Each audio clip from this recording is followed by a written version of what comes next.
Unë menoj që treni i 9 shkurtit ka ikë.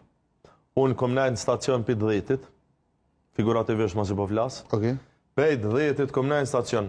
I kom thirrë, i kom prit, i kom lutë, LDK-n, OK-n, nismën, nuk kam pa sukses me bu këtë qeverisje, që i kom besu që dosh me ndodhë, që jam i bindur që në maj ish votu, që Bedri Hamza këshin kryeministër, që dej sot, kur jemi qëtu në fund shtatorit, njerët i këshin marrë pagat me 50% rritje, pensionet me 70% rritje, e këshin fillu me i kry një pjesë të madhe të punëve që kanë me të gjysë, së këshin ndodhë suspendimi i dialogës strategjik, tu këshin hek masat edhe sankcionet prej BE-s, këshin pas një situatë komplet të tre, dhe pas taj prap këshin përfundu në zgjedhje, se unë me gjithat nuk besoj që këshim arrit me zgjedh presidentin, duke i pas 48 deputet të vetë vendosë që është në opozit.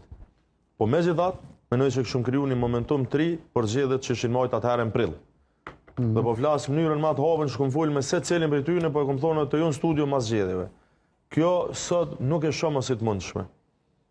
Për arsyen e thjesht pra, se nuk është që na ka marrë malli për zgjedhje, se zgjedhje jemi, na në fushat jemi.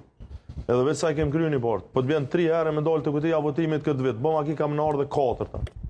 Por, duke po që Albin Kurti mos u bëhet kryeministër, edhe s'ka shans me bu shumicë. Duke po tash po them që edhe ne, partitë e ish opozitës, nuk arritëm me pas dakordim me këtë rezultat zgjedhor, atëherë për me këput këtë agoni, duhet me shku në zgjedhje. Dhe edhe veprimet edhe vendimet politike si Partitë Demokratike të Kosovës, pas edhe daljes së aktgjykimit gjykatës shtetuse, besoj shumë që kemi me marrë në këtë frym duke mundu me i dhonë drejtim zgjedhjeve të reja.